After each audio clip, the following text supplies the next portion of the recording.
El 9 de junio de 2026, 4 astronautas salieron a un escenario en Houston. La NASA los presentó como la tripulación de Artemis 3. La próxima misión. La que medio planeta llevaba años esperando, porque Artemis 3 tenía que ser eso, el regreso. La primera vez que un ser humano volvería a pisar la Luna desde 1972. Sonrieron.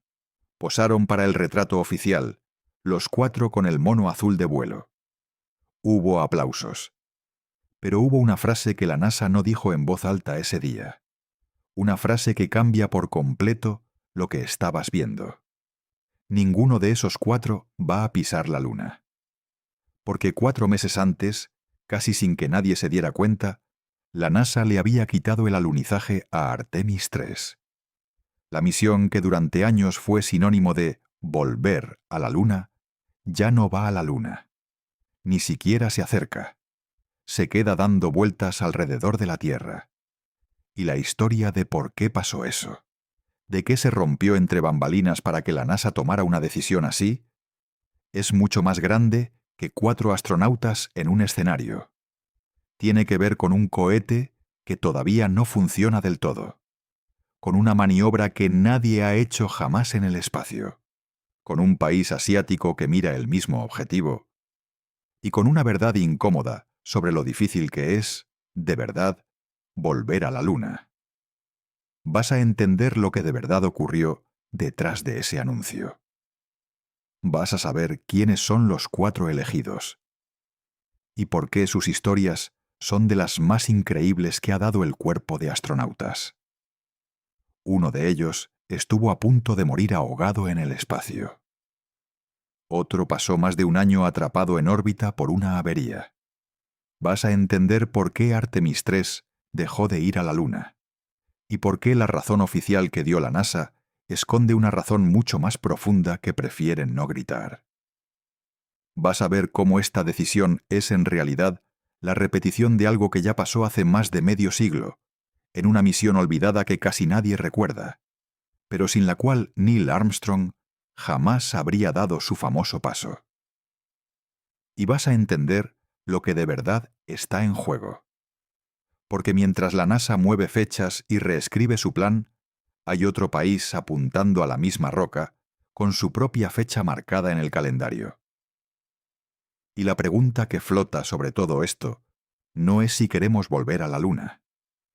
Es si todavía somos capaces de hacerlo. Empecemos por esa sala en Houston. Por lo que pasó y por lo que no se dijo. El Centro Espacial Johnson en Houston, Texas. El corazón del programa de vuelos tripulados de la NASA.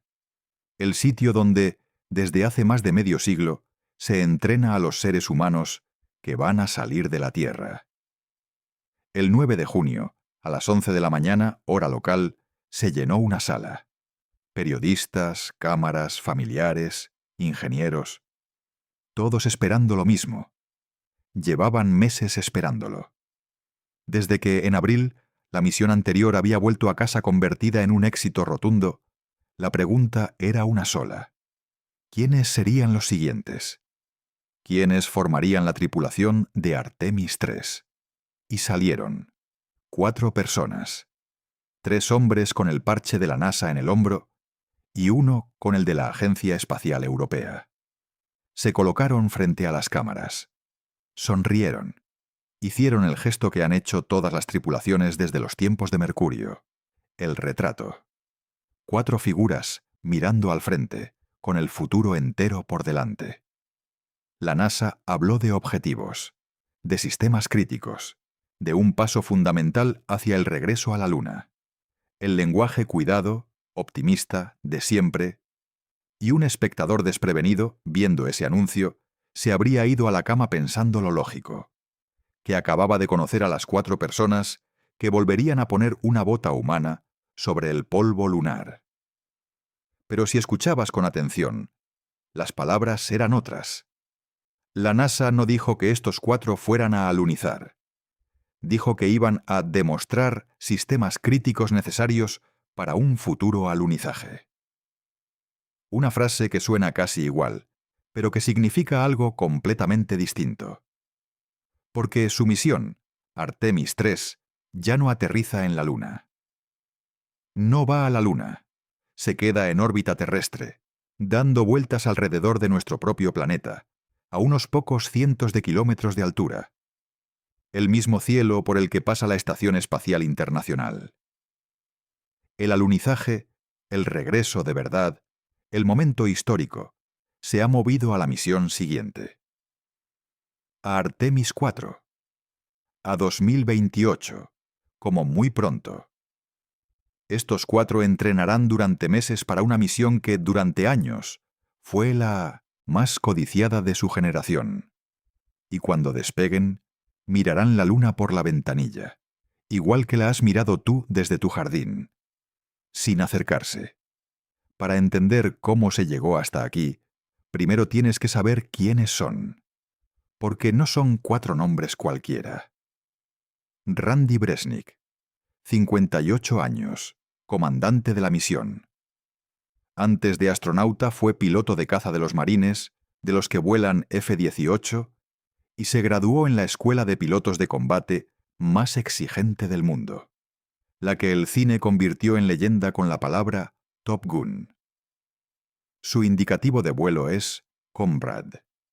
Ya ha estado en el espacio 2 veces. Voló en un transbordador en 2009 y pasó una larga temporada en la Estación Espacial en 2017. En total, casi 150 días fuera de la Tierra. Y hay un detalle de su primera misión que lo dice todo sobre la vida de un astronauta. Mientras Bresnik estaba en órbita, en aquel vuelo de 2009, su hija nació en la Tierra. Se enteró de que era padre a través de una llamada, flotando a cientos de kilómetros de altura, sin poder abrazar a su mujer ni sostener a su bebé. Tuvo que esperar a volver para conocer a su propia hija. Esa es la clase de hombre que va a comandar Artemis 3. Alguien que ya sabe lo que cuesta este trabajo y lo que se deja atrás cada vez que se cierra la escotilla. Luca Parmitano, 49 años, italiano, piloto de la misión y astronauta de la Agencia Espacial Europea. Es la primera vez que un europeo ocupa el asiento de piloto en una misión del programa Artemis, así que para Europa este vuelo ya es histórico de por sí. Parmitano es veterano de 2 largas estancias en la estación espacial. Pero lo que lo hizo famoso en todo el mundo no fue un récord. Fue un accidente. Uno que casi le cuesta la vida. En julio de 2013, Parmitano estaba haciendo una caminata espacial fuera de la estación. Trabajo de rutina, dentro de lo que cabe llamar rutina, a estar flotando en el vacío con un traje como única protección. Y de repente notó algo extraño. Agua. Agua dentro del casco. Un fallo en el sistema de refrigeración de su traje había empezado a soltar líquido, y en ausencia de gravedad, el agua no caía. Se quedaba pegada a su cara. Formó una película sobre sus ojos. Le entró en la nariz, en los oídos. Dejó de ver. Dejó de oír con claridad. El agua seguía subiendo, y él estaba en el exterior de la estación, lejos de la escotilla. Imagina la situación por un segundo. Estás en el vacío del espacio. Tienes agua tapándote los ojos y subiéndote por la cara, y no puedes quitártela, porque entre tu mano y tu rostro hay un casco sellado a presión. No puedes ver hacia dónde vas. Apenas puedes oír las indicaciones desde dentro. Y cada segundo que pasa, hay un poco más de agua. Parmitano tuvo que volver hasta la escotilla casi a ciegas, tirando del cable de seguridad, reconociendo el camino de memoria y por el tacto. Lo consiguió. Por muy poco. Aquella caminata espacial se canceló de inmediato, y desde entonces se estudia como uno de los momentos más peligrosos de la historia de la estación. Ese es el hombre que va a pilotar Artemis 3. Alguien que ya miró de cerca lo peor que puede pasar ahí arriba, y que volvió a presentarse voluntario. Frank Rubio, astronauta de la NASA. Antes, oficial del Ejército de Estados Unidos, piloto de helicópteros Black Hawk con misiones de combate a sus espaldas, y además médico, cirujano de vuelo. Hijo de padres salvadoreños. Y poseedor de la marca de permanencia en el espacio más larga, jamás lograda por un estadounidense en un solo vuelo. Más de 370 días. Algo más de un año entero en órbita, sin pisar el suelo. Pero Rubio no batió ese récord porque quisiera. Lo batió por una avería. Su misión original iba a durar unos 6 meses. Entonces, la cápsula rusa que tenía que traerlo de vuelta a casa sufrió una fuga en su sistema de refrigeración mientras estaba acoplada a la estación. Quedó inservible para el regreso. Hubo que enviar otra nave, vacía, para poder traerlo. Y mientras tanto, Rubio tuvo que quedarse arriba. Su medio año se convirtió en más de un año. Se perdió cumpleaños, vacaciones, el crecimiento de sus hijos, todo, atrapado en órbita por un fallo técnico que no tenía nada que ver con él. Volvió convertido, sin pretenderlo, en el estadounidense que más tiempo seguido ha pasado en el espacio. Andre Douglas, 40 años, especialista de misión. Antes de la NASA, sirvió en los guardacostas de Estados Unidos y trabajó como ingeniero diseñando sistemas autónomos y tecnología para la exploración. Forma parte de una de las promociones más recientes de astronautas y para él, Artemis III sería su primer vuelo al espacio. Su estreno. Mientras sus 3 compañeros acumulan entre todos años de experiencia orbital, Douglas todavía no ha salido nunca de la atmósfera. Y su primera vez será en una de las misiones que la propia NASA describe como de las más complejas que ha intentado jamás. 4 vidas. Un comandante que conoció a su hija por teléfono desde el espacio. Un piloto que casi se ahoga en el vacío. Un especialista que pasó un año atrapado por una avería. Y un novato, a punto de cruzar por primera vez la línea que separa la Tierra del cielo negro. Los 4 entrenarán juntos para volar a la Luna. Y ninguno de los 4 la pisará. Para entender por qué, hay que volver a lo que Artemis III iba a ser. Al sueño que llevaba pegado ese número desde el principio. Para entender la magnitud de lo que se ha movido, tienes que entender lo que significaba el nombre Artemis III. No era un número más en una lista de misiones. Era el número. Retrocede hasta diciembre de 1972. Un astronauta llamado Eugene Cernan subió por la escalerilla de su módulo lunar, en el valle de Taurus-Littrow, y dejó la última huella humana sobre la Luna. Antes de hacerlo, pronunció unas palabras sobre volver, sobre que la humanidad regresaría, y después subió, cerró la escotilla y despegó. Fue el último. Detrás de él, la puerta se cerró durante más de medio siglo. Piensa en todo lo que ha pasado desde entonces. Han nacido generaciones enteras que nunca han visto a un ser humano caminar sobre otro mundo. Se ha inventado Internet. Han caído imperios. Se ha llenado el cielo de satélites. Y en todo ese tiempo, más de 50 años, nadie, ni una sola persona, ha vuelto a pisar la Luna. La hazaña más impresionante del siglo XX se quedó congelada, como una fotografía antigua que nadie se atrevía a continuar. Artemis nació para romper ese silencio. Un programa entero con el nombre de la diosa griega de la Luna, hermana de Apolo, pensado para devolver seres humanos a la superficie lunar. Y dentro de ese programa, las misiones se numeraron. Artemis I, sin tripulación, un vuelo de prueba de la nave alrededor de la Luna. Artemis II, con tripulación, pero solo un sobrevuelo, sin aterrizar. Y Artemis III, la tercera, la que tenía que cerrar el círculo, la que, por fin, después de más de 50 años, volvería a posar a un ser humano sobre el polvo gris. Por eso ese número pesaba tanto. Cuando alguien decía Artemis 3, no estaba nombrando una misión técnica, estaba nombrando el regreso. El momento en que la promesa que hizo Cernan al subir la escalerilla se cumpliría al fin. Y había algo más, algo que cargaba ese vuelo de un significado todavía mayor. La NASA se había comprometido a que en ese alunizaje histórico fueran, por primera vez, una mujer y una persona no blanca. Las dos primeras huellas de su clase sobre la Luna. Después de que las 12 únicas personas que habían caminado allí fueran todos hombres, y todos del mismo perfil, Artemis 3 iba a cambiar la cara de quien representa a la humanidad en otro mundo. Iba a ser un símbolo. De regreso, sí, pero también de que el regreso sería distinto. De todos. Toda esa carga, todo ese peso histórico y simbólico, vivía dentro de dos palabras y un número romano. Artemis 3.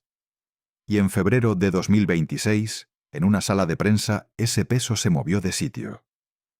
A finales de febrero de 2026, el administrador de la NASA, un hombre llamado Jared Isaacman, se puso frente a los periodistas para anunciar lo que llamó una corrección de rumbo. Las correcciones de rumbo suenan a algo menor, a un ajuste, a mover una fecha un par de meses. Y buena parte de lo que dijo Isaacman iba en esa línea. Reorganizar el programa, añadir una misión, aumentar el ritmo de lanzamientos, hacerlo todo más seguro. El lenguaje tranquilo de la gestión. Pero enterrada en ese anuncio, había una frase que lo cambiaba todo. Isaacman dijo que Artemis 3, la misión que iba a llevar seres humanos a la superficie de la Luna, ya no apuntaría al suelo lunar.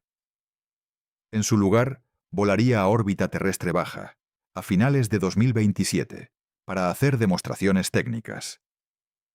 Para ensayar maniobras. Y el alunizaje de Mnemet, verdad, el regreso histórico, se trasladaba a la Artemis 4, en 2028. Léelo despacio, porque es el centro de todo este video. La misión que durante años fue el regreso a la Luna, dejó de ir a la Luna. Y casi nadie lo subrayó. No hubo grandes titulares de catástrofe. No hubo crisis. Se presentó como una decisión sensata, prudente, acordada por todos. Isaacman llegó a decir que todo el mundo estaba de acuerdo en que era el único camino posible. Y quizá tenga razón. Quizá sea el único camino. Pero el efecto, lo quieras llamar como lo quieras llamar, es que el sueño cambió de número. Que las dos primeras huellas, la de la mujer y la de la persona no blanca, ya no serían en 2027 con Artemis 3, sino más tarde, con Artemis 4. Que los 4 astronautas que presentarían meses después no iban a hacer historia sobre el polvo lunar, sino a dar vueltas alrededor de la Tierra, ensayando un acoplamiento. Una decisión enorme, contada con voz de trámite. Eso es lo que de verdad ocurrió en febrero de 2026. Y antes de que sigamos, porque lo que viene es la parte que la NASA no pone en grande, hazme un favor rápido y suscríbete al canal. Las historias espaciales que de verdad importan, las que están pasando ahora mismo y que casi nadie cuenta entera, las seguimos aquí de cerca, misión a misión, sin titulares fáciles. Y esta historia todavía tiene mucho que dar. Porque ninguna decisión así se toma porque sí. La pregunta es ¿por qué? ¿Por qué la NASA, con un programa entero montado para volver a la Luna, decidió que la misión del regreso de pronto no fuera a la Luna? La respuesta oficial es una. La verdadera es otra. Vamos con las dos. La explicación que dio la NASA tiene lógica, y conviene entenderla bien antes de mirar lo que hay debajo. Isaacman lo planteó así. Saltar directamente de Artemis 2 a Artemis 3 era pedir demasiado, demasiado rápido. Piensa en lo que implicaba ese salto. Artemis 2 fue un sobrevuelo. La tripulación dio la vuelta a la Luna y volvió, sin aterrizar, sin separarse de su nave, sin pisar nada. Una hazaña, sí, pero en el fondo un viaje de ida y vuelta en una sola nave probada. Artemis III, en su plan original, daba un paso gigantesco respecto a eso. No solo llegar a la Luna, sino frenar en su órbita, separar a parte de la tripulación en un módulo de aterrizaje completamente nuevo, bajar a la superficie, caminar sobre ella, despegar de nuevo, volver a acoplarse a la nave principal en órbita lunar y regresar a la Tierra. Decenas de maniobras nuevas, peligrosas, encadenadas, muchas de ellas nunca probadas con seres humanos a bordo. Todo de golpe, todo en un único vuelo, a más de 300.000 kilómetros de casa, donde un fallo no tiene rescate posible. Y aquí entra un detalle brutal que casi nadie tiene en cuenta. El cohete y la nave que llevan a la tripulación, el sistema pesado de la NASA y la cápsula Orión, no se lanzan a menudo. No es como un avión que sale cada día. Cada misión de estas requiere años de preparación. En la práctica, la NASA solo puede lanzar una de estas misiones tripuladas cada 3 años o más. Eso significa que cada vuelo es carísimo, rarísimo y prácticamente irrepetible a corto plazo. No te puedes permitir improvisar. No te puedes permitir que salga mal. Así que la lógica de Isaacman fue esta. Si solo tienes un disparo cada 3 años y el salto de un sobrevuelo a un alunizaje completo es enorme, mete un paso intermedio. Una misión que practique las partes más difíciles y nuevas en un sitio más seguro, cerca de casa, antes de jugártelo todo en la Luna. Reduce el riesgo. Construye un puente entre el sobrevuelo y el alunizaje, en lugar de saltar el abismo de una vez. Dicho así, suena prudente, sensato, casi obvio. Y de hecho, no es la primera vez que la NASA hace exactamente esto. Lo hizo en los años 60, en el camino hacia Armstrong. Hubo una misión, casi olvidada hoy, que hizo precisamente este papel. Un ensayo en órbita terrestre, sin gloria, sin titulares, que resultó ser la pieza que hizo posible el alunizaje más famoso de la historia. Para entender qué es Artemis III ahora, tienes que conocer esa misión. Tienes que conocer al Apolo 9. Todo el mundo recuerda el Apolo 11. Armstrong, Aldrin, el primer paso, la frase. Es probablemente el momento más recordado del siglo XX. Casi nadie recuerda el Apolo 9. Y sin el Apolo 9, el Apolo 11 no habría sido posible. Marzo de 1969. 4 meses antes del alunizaje. 3 astronautas, James McDivitt, David Scott y Russell Schweickart, despegaron en una misión que no iba a ninguna parte espectacular. No fueron a la Luna. No la sobrevolaron siquiera. Se quedaron dando vueltas alrededor de la Tierra, en órbita baja, durante 10 días. ¿Para qué? Para probar la pieza más nueva y más peligrosa de todo el programa Apolo. El módulo lunar. La araña. Esa nave de patas finas y aspecto frágil que tenía que bajar a 2 hombres hasta la superficie de la Luna y volver a subirlos. Hasta el Apolo 9, ese módulo nunca había volado con tripulación dentro. Nadie lo había pilotado. Nadie sabía si funcionaría de verdad con personas a bordo. Así que lo probaron donde era seguro probarlo. En órbita de la Tierra.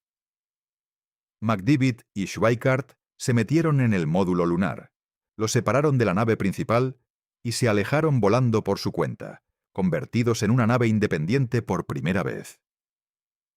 Ensayaron encenderlo, apagarlo, maniobrar. Y entonces hicieron lo más importante de todo. Dieron media vuelta y volvieron a acoplarse a la nave principal, donde esperaba Scott. Encuentro y acoplamiento. 2 naves persiguiéndose en el vacío hasta unirse de nuevo. Porque esa era la maniobra de la que dependía todo. En el plan del Apolo, después de caminar por la Luna, los astronautas tenían que despegar en el módulo lunar y volver a encontrarse con la nave principal en órbita lunar.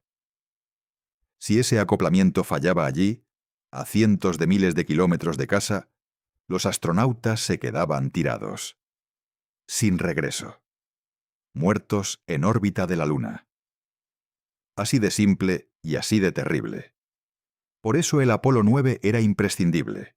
Ensayaron la maniobra de vida o muerte en el único sitio donde un fallo no era una sentencia, cerca de la Tierra. Lo hicieron, funcionó, y solo entonces la NASA se atrevió a mandar el Apolo 10 a ensayarlo en órbita lunar, y después el Apolo 11 a aterrizar de verdad. Cada paso construido sobre el anterior. Cada misión, un ladrillo. Y el Apolo 9, ese ladrillo sin gloria, del que casi nadie habla, sostenía todos los demás. Ahora vuelve a Artemis 3, a los 4 astronautas de Houston, a su misión en órbita terrestre, ensayando encuentro y acoplamiento con los módulos de aterrizaje antes de que nadie se atreva a bajar a la Luna con ellos. ¿Lo ves? Es lo mismo. Artemis 3 se ha convertido en el Apolo 9 de nuestra época. El ensayo en casa, el ladrillo sin gloria, la misión que practica la maniobra mortal, donde todavía hay red, para que la siguiente tripulación pueda jugársela en serio. La propia NASA hizo esa comparación al anunciar el cambio. Uno de sus responsables lo dijo casi con esas palabras. Es una misión a órbita terrestre, pero es un escalón imprescindible para conseguir aterrizar en la Luna con Artemis 4. Así que la decisión, vista a la luz de la historia, tiene todo el sentido del mundo. Es prudente. Es lo que hicieron los que llegaron primero. Salvo que falta una pieza en esta explicación. Una pieza que la NASA menciona mucho menos. Porque hay una diferencia enorme entre el Apolo 9 y Artemis 3.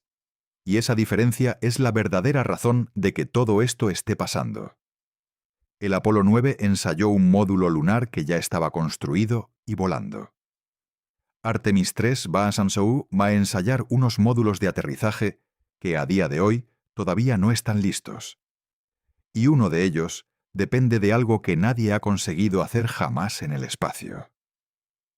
Aquí está el corazón de toda esta historia. La razón que explica, de verdad, por qué Artemis 3 se quedó en casa. Para bajar a la Luna hace falta un módulo de aterrizaje. Una nave capaz de frenar desde la órbita lunar, posarse suavemente sobre la superficie, aguantar allí y volver a despegar. La NASA no construye ese módulo. Lo encargó a empresas privadas. Y en 2021 eligió a SpaceX, la compañía de Elon Musk, para construir el primero, con un contrato de casi $3.000 millones. El vehículo elegido fue Starship, el cohete más grande y más potente jamás construido. Sobre el papel, Starship es un monstruo magnífico, enorme, reutilizable, capaz, en teoría, de cambiar el acceso al espacio para siempre. Pero tiene un problema que está en el centro de todo este retraso, y que casi nadie fuera del mundo espacial entiende del todo. Starship es tan grande y consume tanto combustible solo para despegar, que cuando por fin llega a la órbita terrestre, llega prácticamente con los depósitos vacíos. Le queda potencia para subir hasta ahí, y poco más. No tiene combustible suficiente para, desde esa órbita, viajar hasta la Luna, aterrizar y volver. Le falta el tanque lleno. Y aquí está el truco, el plan, la apuesta de la que depende todo el regreso a la Luna. La idea es repostar Starship en el espacio. Lanzar una nave, dejarla en órbita, y luego lanzar otras naves cisterna, otros Starship convertidos en camiones de combustible, que suban hasta ella y le trasvasen el combustible en pleno vacío. Llenarle el depósito en órbita, gota a gota, lanzamiento tras lanzamiento, hasta que tenga lo necesario para ir a la Luna. Solo entonces, con el tanque lleno, el módulo emprendería el viaje. Suena a ciencia ficción. Y casi lo es, porque nadie lo ha hecho jamás. Nunca. Trasvasar combustible entre dos naves en órbita es difícil de por sí. Pero el combustible de Starship no es un líquido cualquiera. Es metano y oxígeno enfriados hasta temperaturas criogénicas, cientos de grados bajo cero para mantenerlos líquidos. Y mover líquidos tan fríos, en ingravidez, sin gravedad que los asiente, sin que se calienten y se evaporen por el camino, es uno de los retos técnicos más brutales que se ha planteado nunca la ingeniería espacial. El propio líquido hierve poco a poco solo por estar ahí. Cada día que pasa, pierdes un poco. Así que no basta con hacerlo una vez. Hay que hacerlo bien, rápido y muchas veces. ¿Cuántas? Las estimaciones varían, pero rondan entre 10 y 15 lanzamientos de naves cisterna para llenar un solo módulo de aterrizaje. 10 o 15 cohetes gigantes, lanzados en una ventana de tiempo ajustada, todos funcionando, todos acoplándose y trasvasando combustible sin fallos, para una sola misión a la Luna. Es una coreografía de una complejidad sin precedentes en la historia de los vuelos espaciales. Y aquí viene el dato que lo explica todo. Esa maniobra de repostaje en órbita, la pieza de la que depende el regreso entero, lleva años retrasándose. Estaba prevista para 2025. Se movió a 2026. SpaceX apunta ahora a hacer su primera demostración de repostaje a mediados de 2026. Y todo el mundo en el sector la describe con las mismas palabras. Una prueba de o pasa o no hay luna. Después haría falta una demostración de aterrizaje sin tripulación, ya sobre la superficie lunar, prevista para alrededor de 2027. Y solo después de todo eso, con cada pieza funcionando, se podría pensar en bajar a personas. El panel de seguridad de la NASA, los expertos independientes cuyo trabajo es decir las cosas como son, fueron contundentes. Por mucho que admiraran el ingenio de SpaceX, consideraron que las posibilidades de que el módulo estuviera listo a tiempo para un alunizaje en 2027 eran, con sus propias palabras, altamente cuestionables. Avisaron de que el calendario estaba muy comprometido, de que podría llegar con años de retraso. Así que mira la decisión de febrero bajo esta luz. La NASA dijo oficialmente que metía una misión intermedia para reducir el riesgo, para no dar un salto demasiado grande. Todo cierto. Pero debajo de esa razón hay otra más cruda. El módulo de aterrizaje no estaba listo. La maniobra de la que depende todo no se había probado ni una vez. Y mantener un alunizaje en una fecha cercana, con la nave aún sin terminar, era prometer algo que la realidad no podía cumplir. Cambiar Artemis 3 a una misión en órbita terrestre tiene una ventaja enorme para la NASA. Le da una misión real que volar, con tripulación, con titulares, aunque el módulo todavía no esté listo para alunizar. Mantiene el programa en marcha, mantiene a la gente entrenando y a los cohetes volando, mientras SpaceX pelea con su maniobra imposible. Es una forma elegante de seguir avanzando sin tener que admitir, con todas las letras, que la pieza más importante llega tarde. Esa es la verdad detrás del anuncio. No la de un salto demasiado grande, aunque también. La de una nave que todavía no sabe repostar en el espacio. Entonces, si ya no va a la Luna, ¿qué va Evo a hacer exactamente esta misión? ¿Para qué entrenan los 4? Vale la pena entenderlo, porque el plan es más ingenioso de lo que parece. La misión empieza sin tripulación. Lo primero que despega no son los astronautas, sino un módulo de aterrizaje vacío. En concreto, el módulo de la otra empresa que la NASA contrató para esto, Blue Origin, la compañía de Jeff Bezos, con su nave llamada Blue Moon. Ese módulo se lanza solo, sin nadie dentro, y se coloca en órbita terrestre, donde puede esperar tranquilamente durante meses, hasta 90 días, dando vueltas alrededor de la Tierra. Con el módulo ya esperando arriba, llega el turno de la tripulación. Los 4 astronautas despegan en la cápsula Orión, lanzada por el cohete pesado de la NASA desde Florida. Suben a la misma órbita terrestre. Y entonces empieza lo importante.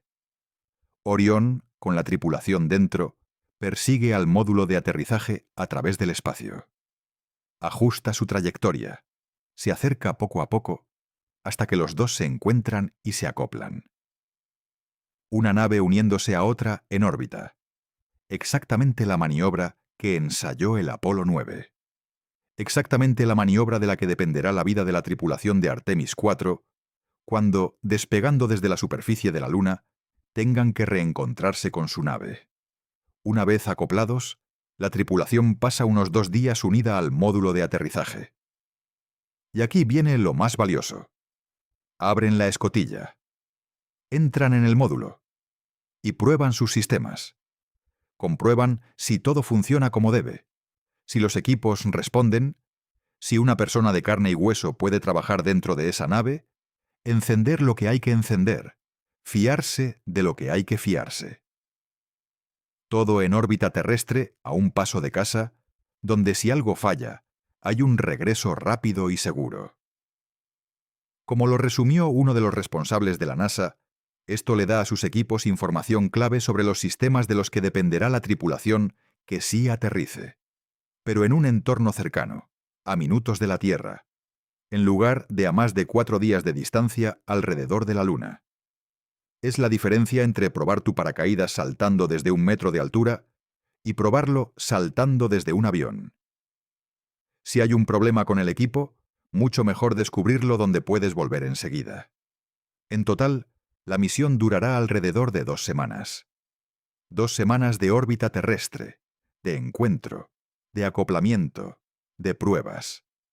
Sin luna, sin polvo gris bajo las botas. Pero con un objetivo que, aunque menos vistoso, es absolutamente crítico. Asegurarse de que cuando llegue el momento de bajar de verdad, los sistemas que van a sostener la vida de esa tripulación ya hayan demostrado que funcionan. Que nadie se juegue la vida en la Luna con una nave que se prueba por primera vez allí. Es trabajo de fontanería espacial. Poco glamuroso, imprescindible, y depende de que las 2 empresas que construyen esos módulos lleguen a tiempo. Lo cual nos lleva a las 2 grandes apuestas sobre las que descansa el regreso entero. La NASA no puso todos los huevos en una sola cesta. Para construir los módulos que llevarán seres humanos a la Luna, contrató a 2 empresas distintas, las 2 fundadas por 2 de los hombres más ricos del planeta, enfrentadas en una carrera privada por la Luna. La primera ya la conoces. SpaceX, de Elon Musk, con su gigantesco Starship. Fue la primera elegida, en 2021. Su enfoque es el del Coloso. Una nave enorme, reutilizable, capaz de llevar cantidades de carga descomunales, pero al precio de necesitar ese repostaje en órbita tan complejo. Starship lo apuesta todo a la escala y a la reutilización. Si funciona, cambia las reglas del juego para siempre. Si su maniobra de repostaje no termina de cuajar, arrastra al programa entero. La segunda, Blue Origin, de Jeff Bezos, con su módulo Blue Moon. La NASA la añadió como segunda opción en 2023. Tener 2 proveedores no es un capricho. Es una red de seguridad. Si uno falla o se retrasa, el otro puede tomar el relevo. Es competencia que empuja a las 2 a mejorar, y es seguridad, porque el regreso a la Luna no depende de una única empresa que pueda tropezar. Pero esa estructura ha colocado a SpaceX en una posición extraordinaria y de una presión casi insoportable. Porque la compañía ha pasado de ser un contratista más, uno que pone cohetes, a ser la pieza más crítica de todo el regreso a la Luna. Cada vuelo de prueba de Starship que despega desde sus instalaciones en Texas ya no es solo un paso hacia el sueño de Musk de llegar a Marte. Es ahora un dato vital en el plan lunar de la NASA. Cada éxito acerca a la humanidad a la Luna. Cada explosión, ya que ha habido varias, retrasa el regreso entero. Esa es la realidad incómoda que se esconde bajo el optimismo de los anuncios. La nave que ha demostrado ser la mayor y más potente jamás construida es también la que arrastra más incógnitas. Sus pruebas, el modelo que ha estado volando, ha llevado a órbita una fracción de la carga que se supone que debe llevar en su versión final.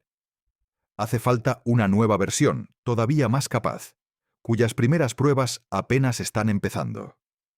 Y por encima de todo, sigue pendiente esa maniobra que nunca se ha hecho: repostar combustible criogénico entre dos naves, en el vacío, sin fallos, una y otra vez.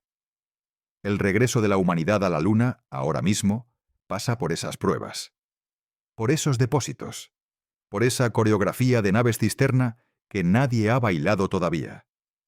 Y eso significa que la fecha del alunizaje, la de verdad, la de Artemis 4, no es una promesa firme grabada en piedra. Es una apuesta. Una apuesta que depende de que una empresa privada resuelva en los próximos años uno de los problemas de ingeniería más difíciles que se ha planteado nunca. Lo cual nos lleva a la misión que de verdad carga ahora con el sueño, a la que sí pisará la Luna, si todo sale bien. Si Artemis 3 se quedó en órbita, el sueño no desapareció, solo se mudó. Ahora vive en otro número, Artemis 4. Esta es la misión que, según el plan actual, sí bajará a la Luna, la que devolverá seres humanos a la superficie por primera vez desde 1972. Está prevista para 2028 y carga con todo el peso simbólico que antes llevaba Artemis 3. Las dos primeras huellas de su clase, una mujer y una persona no blanca caminando sobre otro mundo. Las personas número 13 y 14 en pisar la Luna en toda la historia de la humanidad, más de medio siglo después de la docena que lo hizo durante el programa Apolo. El plan, a grandes rasgos, es el siguiente. La tripulación despega en la cápsula Orión, igual que antes, pero esta vez sí viaja hasta la Luna. Una vez en órbita lunar, parte de la tripulación se pasa al módulo de aterrizaje. Ese Starship, que para entonces debería haber resuelto su problema de repostaje y estar esperando, con el tanque lleno, listo para bajar. El módulo desciende, se posa sobre la superficie, y dos seres humanos vuelven a caminar sobre la Luna. Y no en cualquier sitio. El objetivo es el Polo Sur lunar, una región muy distinta de las llanuras que pisó el Apolo. El Polo Sur tiene cráteres tan profundos y tan inclinados que hay zonas en su fondo donde la luz del sol no ha entrado jamás. Rincones en sombra permanente, congelados a temperaturas extremas durante miles de millones de años. Y en esas sombras eternas, escondida, hay algo que cambia las reglas del juego: hielo, agua congelada. Ese hielo es la razón de que la NASA quiera ir al Polo Sur, y no a cualquier otro sitio cómodo, porque el agua, en el espacio, es oro. Se puede beber, se puede separar en oxígeno para respirar, y se puede convertir en combustible para cohetes. Si hay agua en la Luna, y parece que la hay, entonces la Luna deja de ser solo un destino. Se convierte en una gasolinera, en un punto de apoyo, en el primer escalón real para todo lo que venga después, incluido Marte. Por eso el regreso de ahora no aspira solo a plantar una bandera y volver, como en los años 60. La idea es quedarse. Construir, con el tiempo, una presencia duradera. Hábitats donde los astronautas puedan vivir y trabajar durante temporadas largas, igual que llevan un cuarto de siglo viviendo en la estación espacial. Fuentes de energía sobre la superficie. Tripulaciones que se relevan. Un campamento humano permanente en otro mundo. Ese es el horizonte hacia el que apunta todo esto, y Artemis 4 sería el primer paso de verdad en esa dirección. Pero para que ese hielo del Polo Sur, esos hábitats, esa permanencia, dejen de ser dibujos y se conviertan en realidad, Primero tiene que funcionar la cadena entera. El repostaje de Starship. El aterrizaje sin tripulación de prueba. Los trajes capaces de aguantar el frío brutal de las sombras eternas, que aún se están terminando de probar. La cápsula y su escudo térmico. Y el ensayo de acoplamiento de Artemis 3, el de los 4 de Houston. Cada eslabón sostiene al siguiente. Si uno se rompe, la fecha de 2028 se va con él. Y por si la dificultad técnica fuera poca presión, hay alguien más mirando la misma roca. Alguien que también ha marcado una fecha, y esa fecha está peligrosamente cerca. Durante décadas, la carrera a la Luna fue cosa de dos: Estados Unidos y la Unión Soviética. Ganó Estados Unidos. Los soviéticos nunca llegaron a pisarla con seres humanos. Y después la carrera, sencillamente, se detuvo. Durante medio siglo no hubo carrera ninguna, porque nadie corría. Ahora hay una nueva, y el rival es otro. China ha declarado abiertamente su objetivo: poner astronautas chinos sobre la superficie de la Luna antes de que termine esta década. Antes de 2030. Y a diferencia de muchas promesas espaciales, China tiene un historial reciente de cumplir lo que dice en el espacio paso a paso, con una constancia metódica. Ha posado sondas en la cara oculta de la Luna, algo que nadie había hecho. Ha traído muestras lunares de vuelta a la Tierra. Ha construido su propia estación espacial. Avanza sin prisa pero sin pausa, marcando casillas una tras otra. Y eso convierte el calendario de la NASA en algo más que una cuestión de ingeniería. Lo convierte en una cuestión de orgullo nacional, de geopolítica, de quién lidera la próxima era de la exploración. Imagina por un momento el escenario. Estados Unidos lleva años retrasando su alunizaje, moviendo misiones, peleando con un módulo que no termina de estar listo. Y mientras tanto, China mantiene su fecha y aterriza primero. La imagen de unos astronautas chinos caminando por la Luna, mientras el programa estadounidense sigue dando vueltas en órbita terrestre, sería un terremoto simbólico. Un cambio de era anunciado a todo el planeta. Esa posibilidad es la sombra que está detrás de cada decisión de la NASA. Es parte de lo que empuja, de lo que mete prisa, de lo que genera tensión entre hacerlo rápido y hacerlo seguro. Volver a la Luna ya no es solo cumplir un sueño antiguo. Es no quedarse atrás en una nueva competición que muchos ven como la definición de quién manda en el espacio durante las próximas décadas. Y aquí aparece la tensión más difícil de todas, porque la decisión de febrero, la de mover el alunizaje a Artemis 4, es la decisión prudente, la segura, la que reduce el riesgo de un desastre. Pero también es la decisión que retrasa, la que aleja la fecha, la que da margen al rival. La NASA ha elegido la cautela frente a la prisa, hacerlo bien frente a hacerlo primero. Y solo el tiempo dirá si esa elección fue sabia o si fue la que les costó la carrera. Esa es la balanza imposible sobre la que se sostiene todo esto. De un lado, el peligro de ir demasiado rápido y matar a una tripulación con una nave a medio probar. Del otro, el peligro de ir demasiado despacio y ver cómo otro planta su bandera primero. Y en medio, 4 astronautas entrenando para una misión que cambió de destino bajo sus pies. Lo cual nos lleva a lo que de verdad está en juego en todo esto. Más allá de los cohetes, las fechas y las banderas. Da un paso atrás conmigo y mira la imagen completa. Porque debajo de la noticia, debajo de los nombres y las fechas, hay algo más grande. Algo que dice mucho sobre cómo funciona de verdad la exploración del espacio y sobre por qué es tan difícil. Piensa en la distancia que hay entre una rueda de prensa y una plataforma de lanzamiento. En un escenario de Houston todo parece resuelto.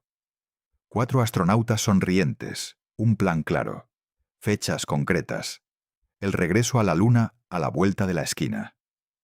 La imagen de un programa que avanza con paso firme. Pero debajo de esa imagen pulida hay una realidad mucho más frágil. Hay una maniobra de repostaje que nadie ha hecho jamás. Hay un módulo que en sus pruebas todavía explota a veces. Hay trajes a medio terminar y escudos térmicos pendientes de ajustar. Hay un calendario que los propios expertos de seguridad consideran cuestionable. Esa es la verdad de la exploración espacial que las ruedas de prensa esconden. Volver a la Luna no es una decisión que se toma. No es una fecha que se anuncia. Es una cadena larguísima de problemas de ingeniería brutales, encadenados uno tras otro, y cada uno de ellos puede romper la cadena entera. La fecha de 2028 no es una promesa. Es la suma de un montón de cosas difíciles que tienen que salir bien, todas, en orden, sin que ninguna falle. Y luego está el lado humano. Estos 4 astronautas fueron elegidos para Artemis 3 cuando Artemis 3 todavía significaba algo distinto. Entrenaron, soñaron, se prepararon para una misión cuyo destino cambió mientras ellos miraban. Bresnik, que conoció a su hija por teléfono desde el espacio. Parmitano, que casi se ahoga en el vacío y volvió a presentarse. Rubio, que pasó un año atrapado en órbita por una avería. Douglas, a punto de volar por primera vez. 4 personas que aceptaron uno de los trabajos más peligrosos que existen, y que ahora harán la parte menos vistosa de todas. Ensayar, en casa, para que sea otra tripulación la que se lleve la gloria. Hay algo profundamente honesto en eso, y algo profundamente injusto a la vez, porque así funciona el progreso de verdad. Los grandes saltos están hechos de pasos pequeños que nadie recuerda. Del Apolo 11 se han hecho películas, libros, canciones. Del Apolo 9, la misión sin la cual el 11 habría sido imposible, casi nadie sabe ni los nombres de su tripulación. Y sin embargo, los que volaron el Apolo 9 hicieron un trabajo igual de necesario. Más ingrato, pero igual de necesario. Estos 4 están en esa misma posición. Si todo sale bien, su misión será el ladrillo silencioso sobre el que se construya el regreso. Habrán probado los sistemas, ensayado las maniobras, despejado los riesgos, para que 2 años después, otra tripulación pueda bajar a la Luna con una confianza que ellos ayudaron a construir. Y muy probablemente, cuando llegue ese momento histórico, casi nadie recuerde que hubo 4 personas que antes dieron vueltas a la Tierra haciendo que fuera posible. Esa es la parte de la exploración espacial que casi nunca se cuenta. La gloria es de quien llega. El trabajo es de muchos que nunca llegan. Y el regreso a la Luna, si ocurre, no será obra de una sola tripulación heroica, sino de una cadena de personas y de máquinas, muchas de ellas anónimas, cada una poniendo su ladrillo en la oscuridad. Lo cual nos lleva a donde estamos exactamente ahora, en este momento, con todas las piezas sobre la mesa. Hemos hablado mucho del módulo de aterrizaje, de SpaceX, de Blue Origin. Pero hay otra parte del sistema que casi se da por hecha, y que explica una de las claves de toda esta historia. ¿Por qué la NASA solo puede lanzar una de estas misiones cada tantos años? A los astronautas no los lleva al espacio el módulo de aterrizaje. Los lleva un cohete distinto, propiedad de la NASA, llamado Sistema de Lanzamiento Espacial. Es el cohete más potente que opera la agencia. Una torre descomunal de propulsores que arranca a la cápsula Orión de la gravedad terrestre y la lanza hacia la Luna. Orión es la nave donde viven los astronautas durante el viaje, su hogar, su refugio y su vehículo de regreso. Y juntos, ese cohete y esa cápsula son la columna vertebral del programa. El problema es que construir y preparar cada uno de estos lanzamientos es un proceso lentísimo y carísimo. No se fabrican en serie. Cada misión exige años de montaje, pruebas y verificaciones, Por eso, en la práctica, la NASA solo consigue lanzar una de estas misiones tripuladas cada 2 o 3 años, a veces más. Y esa lentitud lo condiciona todo. Cuando cada disparo es tan raro y tan costoso, no puedes permitirte fallar. No puedes improvisar. Cada vuelo tiene que contar. Esa escasez es justamente lo que empujó a la NASA a no jugárselo todo en un salto enorme y a meter el escalón intermedio de Artemis 3. Y hay un detalle más, una herida del pasado reciente que pesa en cada decisión. La primera vez que volaron esta cápsula alrededor de la Luna, en la misión de prueba sin tripulación, todo fue bien hasta el regreso. Pero al entrar de vuelta en la atmósfera a velocidades enormes, el escudo térmico, esa coraza que protege a la nave del calor infernal de la reentrada, no se comportó del todo como se esperaba. Parte del material se desprendió de forma irregular. La cápsula volvió entera, sí, pero los ingenieros se llevaron un susto. Y desde entonces han estado estudiando ese escudo, ajustando la forma exacta en que la nave atraviesa la atmósfera, para asegurarse de que la próxima vez, con seres humanos dentro, la coraza aguante perfecta. Piensa en lo que eso significa. La parte de la nave cuyo único trabajo es que la tripulación no se queme viva, al volver a casa tuvo un comportamiento imperfecto en su primera prueba. Por eso cada detalle se revisa 100 veces. Por eso nada se da por bueno hasta que se ha demostrado. En este negocio, un error pequeño no se traduce en un retraso ni en una factura. Se traduce en muertos. Y esa conciencia, esa sombra constante, está detrás de toda la prudencia que tanto retrasa el programa. Así que cuando alguien pregunta, impaciente, ¿por qué se tarda tanto en volver a la Luna?, esta es una parte enorme de la respuesta. Porque cada pieza tiene que ser perfecta. Porque cada disparo es rarísimo. Y porque el precio de equivocarse es el más alto que existe. Hay otra pieza del rompecabezas que casi nadie tiene en cuenta cuando piensa en volver a la Luna, y que sin embargo puede retrasarlo todo. Algo tan básico, tan aparentemente sencillo, como la ropa. Los trajes espaciales que usaron los astronautas del Apolo en los años 60 no sirven para lo que la NASA quiere hacer ahora. Y la razón vuelve a estar en ese polo sur lunar, en esas zonas de sombra eterna donde se esconde el hielo. Aquellos astronautas del Apolo caminaron por llanuras iluminadas por el sol, en condiciones, dentro de lo extremo, relativamente manejables. La NASA quiere ir a los bordes de cráteres en penumbra, cerca de regiones donde la temperatura cae a niveles brutales, cientos de grados bajo cero, en una oscuridad que no ha conocido la luz del sol en miles de millones de años. Para sobrevivir y trabajar en ese entorno, hace falta un traje nuevo. Un traje capaz de mantener a un ser humano caliente y con vida en uno de los lugares más fríos del sistema solar interior, y al mismo tiempo lo bastante flexible como para que esa persona pueda agacharse, recoger muestras, manejar herramientas, moverse. Un equilibrio endiabladamente difícil. Un traje espacial moderno es en realidad una nave en miniatura con forma de persona, con su propio soporte vital, su propia regulación de temperatura, su propia presión. Y construirlo desde cero lleva años. La NASA encargó esos trajes a una empresa. Y aquí surgió un riesgo del que se ha hablado poco. Otra compañía que también iba a desarrollar trajes para estas misiones acabó retirándose de ese trabajo. El resultado es que, ahora mismo, la NASA depende esencialmente de un único proveedor para los trajes con los que sus astronautas caminarán sobre la Luna. Los expertos que vigilan estas cosas, los que revisan los riesgos del programa, lo señalaron como un punto débil. Cuando dependes de una sola empresa para una pieza imprescindible, si esa empresa se retrasa o tropieza, no tienes plan B.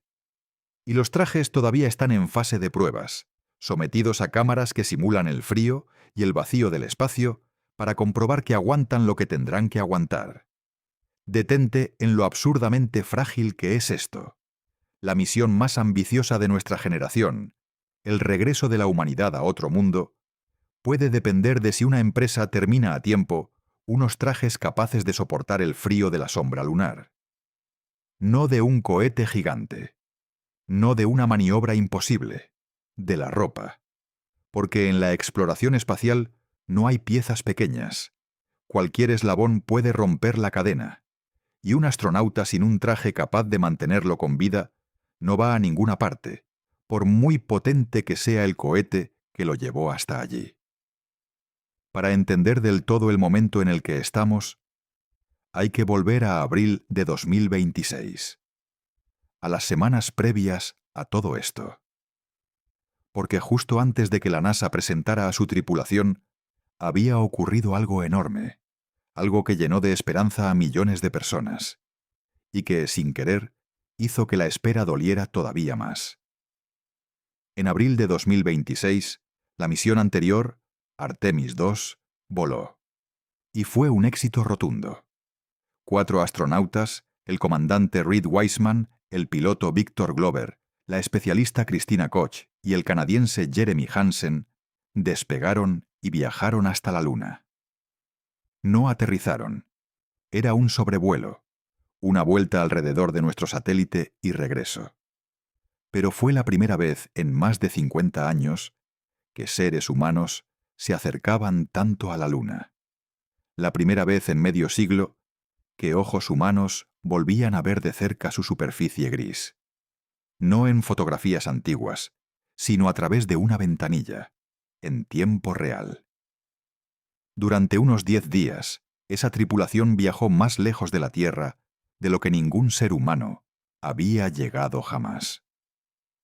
Batieron el récord de distancia, alejándose más de 400.000 kilómetros de casa.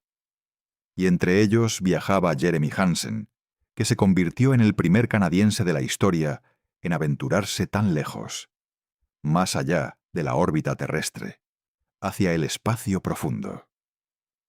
Un momento histórico no solo para Estados Unidos, sino para uno de sus socios internacionales. El 10 de abril, la cápsula regresó.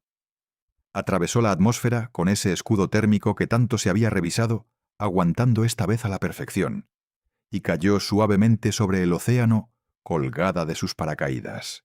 Un barco de la Armada estadounidense recuperó a los 4 astronautas, sanos y salvos. La misión había funcionado. La nave funcionaba con tripulación dentro. El soporte vital funcionaba. El viaje de ida y vuelta a la Luna, después de más de medio siglo, volvía a ser posible. Imagina el ánimo de ese momento. Después de décadas de silencio, de promesas movidas, de retrasos, por fin un éxito limpio, espectacular, indiscutible. Por fin la sensación de que el regreso era real, de que estaba pasando de verdad. El mundo entero miró aquello y pensó lo mismo. Ya casi estamos. El siguiente paso es la Luna. Y ahí está la crueldad de los tiempos. Justo cuando esa esperanza estaba más alta, justo cuando parecía que el alunizaje estaba a la vuelta de la esquina, la realidad recordó lo difícil que es de verdad este camino. El siguiente paso, el de Artemis III, no iba a ser la Luna. Iba a ser otra vuelta a la Tierra. Otro ensayo. El módulo de aterrizaje no estaba listo, y no había forma de cambiar eso con entusiasmo. La euforia de abril chocó contra el muro de la ingeniería. Y entre ese triunfo y el alunizaje de verdad, quedaba todavía una montaña de problemas sin resolver. Por eso esta historia es, en el fondo, una historia sobre la distancia entre lo que queremos y lo que podemos. Sobre el abismo que separa un éxito emocionante de la siguiente hazaña. Artemis II demostró que sabemos ir a la Luna y volver.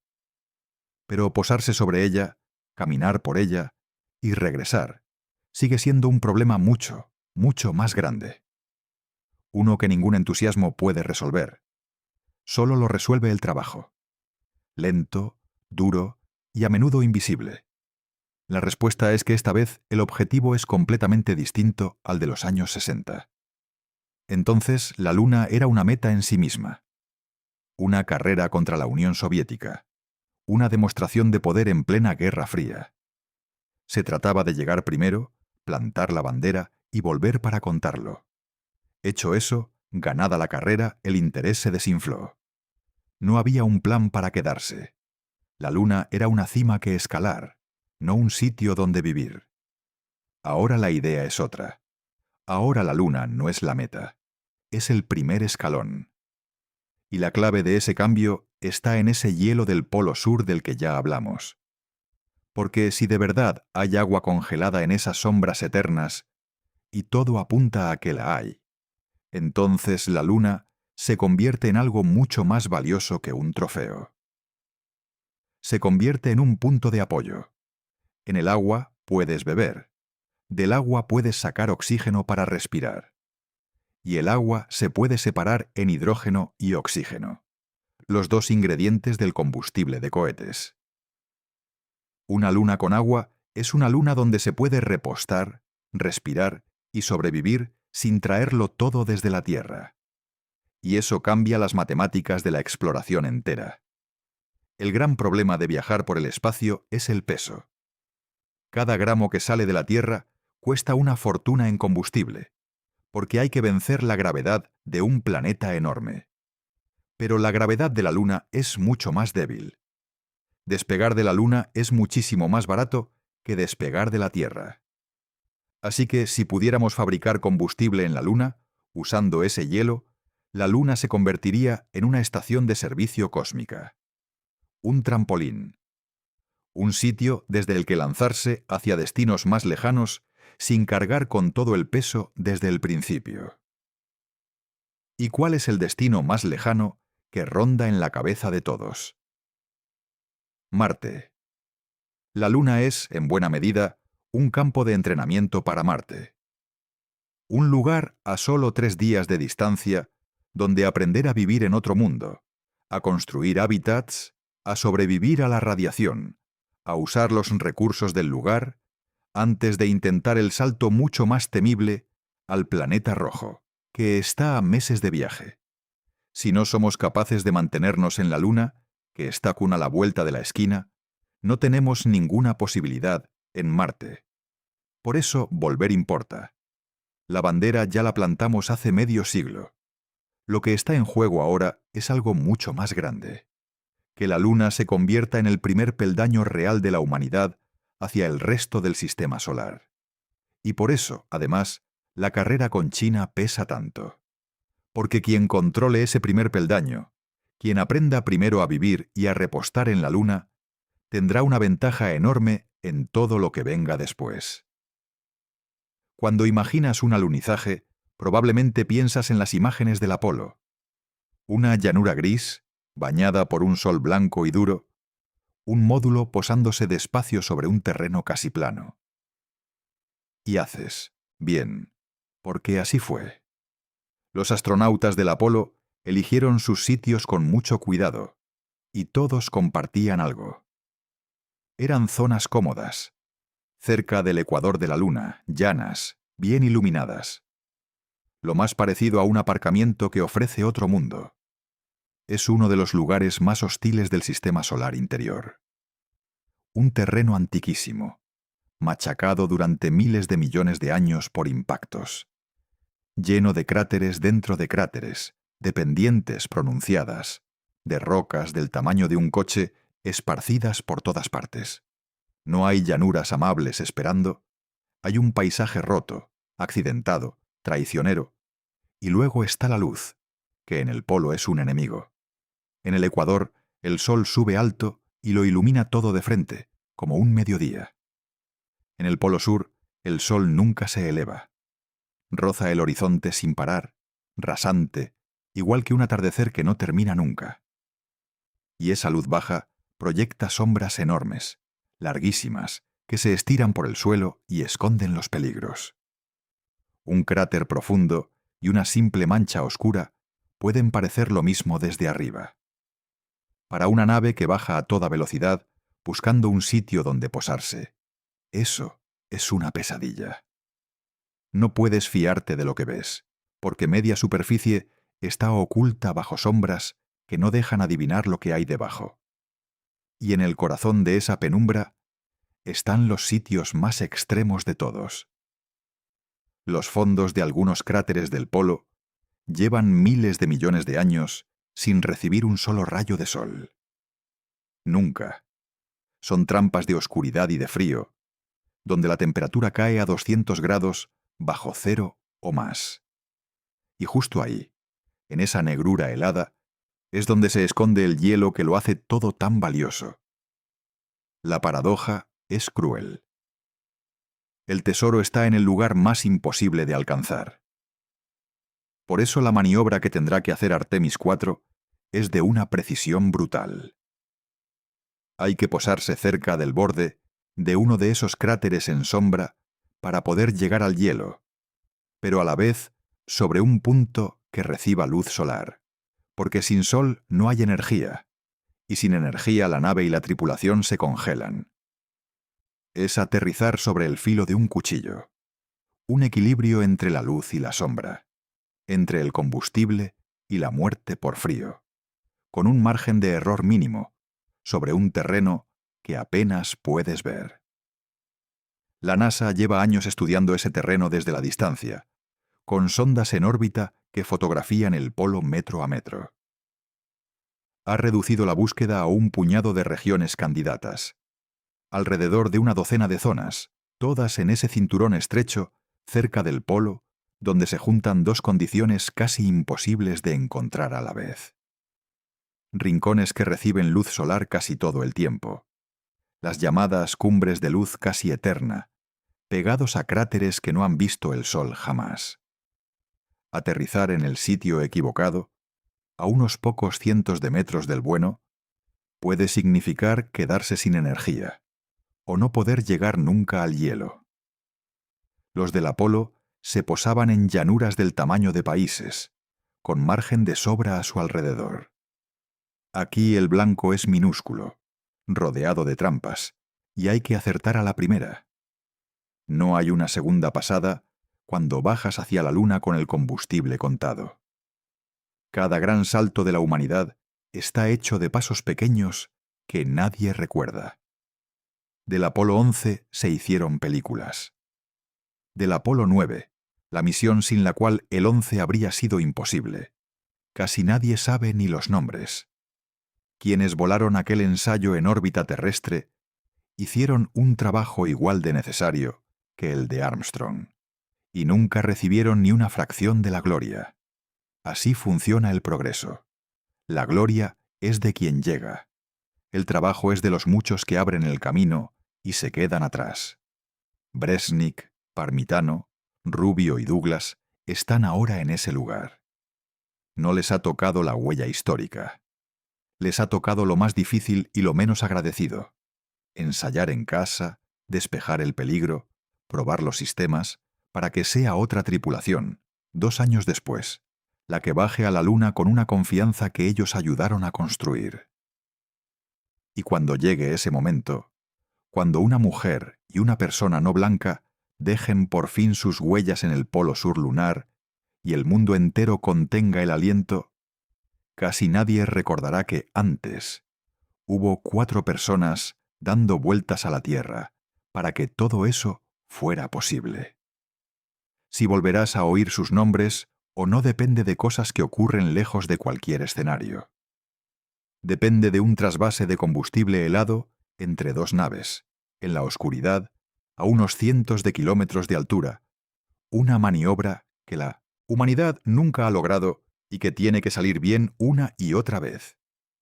De eso depende el regreso. No de un discurso, de ingeniería brutal, paciente y silenciosa. La Luna sigue ahí. Lleva ahí, esperando, desde la última vez que la tocamos, hace más de 50 años. No se ha movido. La pregunta nunca fue si queremos volver. Queremos, con todas nuestras fuerzas. La pregunta de verdad, la que esconde el anuncio de esos 4 astronautas, es si todavía somos capaces de hacer el trabajo lento, duro y poco glamuroso que hace falta para llegar. Si tenemos la paciencia, además del deseo. Esa respuesta no está en un escenario de Houston. Está en los próximos años, en cada prueba, en cada eslabón que se forje o se rompa. Y nosotros vamos a estar aquí, contándolo eslabón a eslabón, sin titulares fáciles y sin adornos, hasta que esa huella vuelva a aparecer sobre la luna. Si quieres seguir esta historia de verdad, la real, la que casi nadie cuenta entera, suscríbete al canal. Porque el regreso ya ha empezado. Solo que empieza, como empieza siempre lo grande, por la parte que nadie aplaude.